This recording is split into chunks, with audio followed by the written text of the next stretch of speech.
10分ぐらいで大体わかるマイナー兵器解説始まるよ。今回は視聴者リクエストで南アフリカ共和国のオリファント戦車を解説するよ。ちなみにオリファントは現地語であるアフリカンス語で象を意味する言葉だよ。アフリカンス語はボーア人の言葉なんだって。そういえばなんで国名がボーア共和国じゃないのかな。君のような勘のいいガキは嫌いだよ。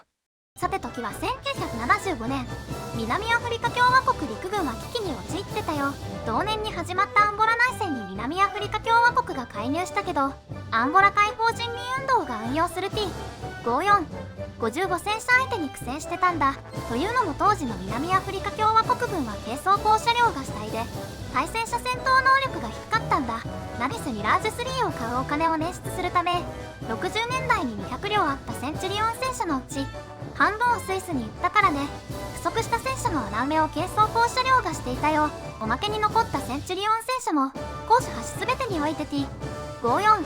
55に劣っていたよ。だけど一番の問題はセンチュリオンの信頼性の低さと短すぎる航続距離だよ。これのせいで戦車を投入したくても投入できない状況に陥ってたんだ。さらに付け加えると当時はアパルトヘイトの最中だったから、国連制裁の影響で武器を売ってくれる国はイスラエル以外なかったよ。つまり状況はエブリデイ四面楚歌のイスラエルより最悪ということだね。だけど南アフリカ共和国は制裁が始まった60年代より兵器開発の研究を続け、70年代から国産装甲車を生産するなど着実に兵器開発能力を身につけていたよ。その成果は戦車にも反映され、すでにスコキアンと攻めるという改良センチュリオンを自力で開発し量産するほどの技術力とノウハウを身につけてたんだ。これら開発能力の積み重ねと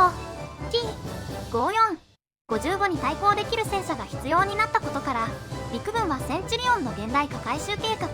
オリファント計画を1976年に発動。この計画には政府も協力し、オリファントの開発製造企業であるオリファントマニュファクチャリングカンパニーを設立したから本気度がかがえるね。同年中には試作車が完成し、その後2両加わった増加試作車を用いて各種試験を実施。その間にオリファント社はヨルダンから200両のセンチュリオン車体の入手に成功。制裁のせいで砲塔や武装が撤去されてたけど、代わりにイスラエルから部品や装備を購入し、ニコイチで多くの車両を再生したよ。1978年から最初の量産型であるオリファントマーク1が生産され、83年までに153両のセンチュリオンマーク3がオリファントに改造されたよ。このマーク1は攻めるの改良型といえるもので、改良点はサスペンション、高等駆動装置、車長席に携帯式レーザー測距儀の追加などの小改良にとどまり、露覚した T55 相手の模擬演習で能力不足であることが判明したよ。そこで81年から改良型の開発が始まり、83年にオリファントマーク1への名で量産が開始。オリファントマーク1は順次マック1へに改良され、85年より実戦投入されたよ。さてここからはオリファントマーク1への性能を見ていこうか。オリファントは基本センチュリオンの魔改造かつ最終進化系で新規設定車両ではないよ。だけど南アフリカ共和国陸軍のローランド・デ・ブリンス少将に言わせると、車体と砲塔とサイドスカート以外に全部手をつけたから、オリジナル要素は 30% しか残ってないらしいよ。さてそんなオリファントで最も力を入れて改造されたのは機関部だよ。何せオリジナルのミーティアエンジンは砂塵に弱くて、航続距離も不整地で 80km、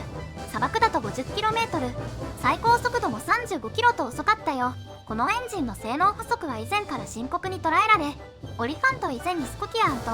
その改良型のセメルという2種類の改造車が作られてたよ。この2両はミキティアから M48 戦車が使う EV1790 3ガソリンエンジンに換装した車両で、馬力もトルクも上がってついでにターボチャージャーも使えるようになったんだ。さらに変速機もセミオートマチックになって、操縦もレバーからハンドルになったよ。だけど燃費が相変わらず悪くて、航続距離は砂漠で 40km にまで下がったよ。ついでにこのエンジンも砂塵に弱いそこそこだよ。そこで攻めるとオリファントは燃料タンクを546リットルから1400リットルに大拡張。ついでにエアフィルターを改良して砂塵に強くしたんだ。これら改造実績を反映し、マック1へはエビ17905という同系列のディーゼル版を搭載。最高速度 45km を叩き出し、ついでに被弾にも強くなったよ。軽量化のため燃料搭載量が1240リットルに減ったけど、航続距離は不整地 240km、砂漠で 150km にまで伸びたんだ。これらエンジンと変速機、サスペンションには大小の改良が施され、信頼性が向上。定期メンテナンスの目安となる走行距離は300、500km と良好な数値を出したよ。地砲も20ポンド砲から L7、105mm ライフル砲に換装。当初はイスラエルから輸入してたけど、途中から L7 をベースに20ポンド砲の技術を取り入れた国産の GT3、105mm 半自動砲になったよ。弾は HAD 弾のほか T7A 開発のきっかけとなったイスラエル製の M111ATFSDS も撃てるよ。 HAD や ATFSDS についてはここに貼ってある別の足の動画を見てね。 FCS も更新されてて、近代的な照準機に換装したほか、車載式レーザー測距儀も搭載。レーザー測距儀で得られたデータを元に手動で両負角を調整するけど、試験だと 2km 先の 50cm 四方の標的に対し高い命中率を出したよ。他には車長級コラに装備されたパッシブ式暗視装置、信頼性の高い戦術無線機の搭載など、第2世代戦車並みの装備を追加したよ。だけど防御力はセンチュリオンと据え置きなんだ。砲塔前面でも 150mm しかないし、 RPG にも脆弱。おまけに主戦場だったアンゴラには茂みといった障害物が多く、遠距離砲戦はほとんどなかったよ。総じてみるとセンチュリオンの弱点であった機動力と攻撃力を克服した戦車と言えるね。特に長くなった航続距離と高い信頼性のおかげで、ようやく戦車をアンゴラ国内に投入できるようになった功績は大きいよ。それじゃそんなオリファントマーク 1A の活躍を見ていこうか。オリファントマーク 1A は1984年に初めて戦線に投入。そこで大活躍と思いきや、同年にアンゴラ人民解放運動との停戦協定が締結。派遣された13両はそのまま予備役として走行送りになるよ。しかし87年に停戦協定が破棄されると、南アフリカ共和国軍の主力戦車としてモジュラー作戦に投入。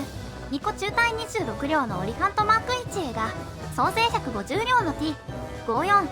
55相手に戦うことになるぞ。主戦場は熱帯雨林気候の広がる内陸部で、 T54、55は至る所に散らばる茂みに隠れたり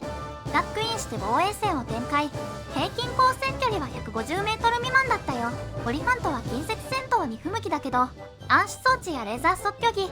戦術無線機などのソフト面に優れるオリファントが戦闘を優位に進めたよ。最終的にオリファント側の損失は2両に対し、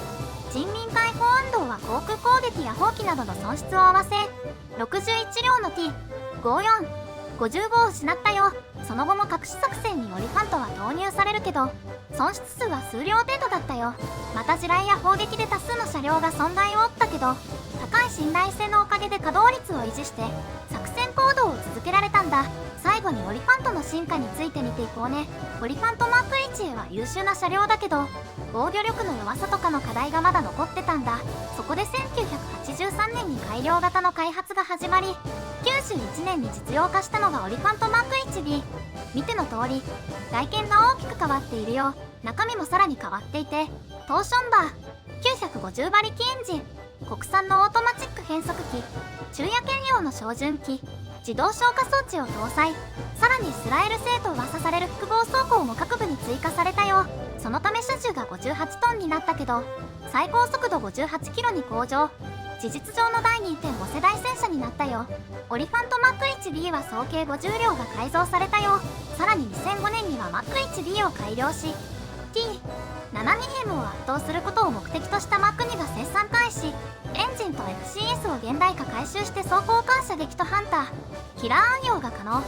やろうと思えば 120mm 滑降砲に換装できるとか。現在では38両のマック 1A、D26 両のマック2が現役で、120両以上の各種オリファントシリーズが予備として保管されているよ。ちなみにオリファントシリーズは全て既存車両の改造車だから新造車は1両もないよ。さてそんなオリファントだけど、さすがに元が第二次世界大戦中の戦車のため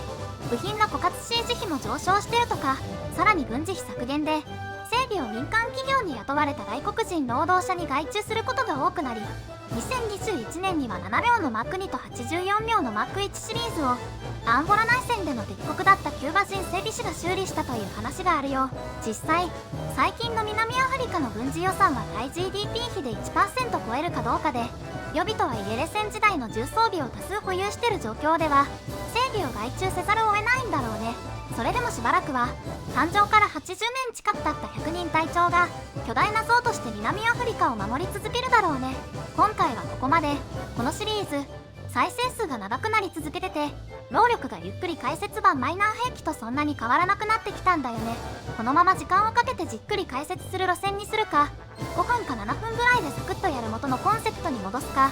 オタクくんたちの考えが聞きたいな。ニコ動版はコメント、 YouTube 版はコメ欄に意見を書いてね。まあ YouTube 版のチャンネル登録者の半分以上がテルグ語圏のインド人なんだがな。だから作者は休まずに、この動画作ったらすぐインド映画 MAD 作るんだよ。インドの視聴者待たせるんじゃねえぞ。いいね、高評価、チャンネル登録してくれると嬉しいな。感想やリクエストも良いよ。それじゃまたね。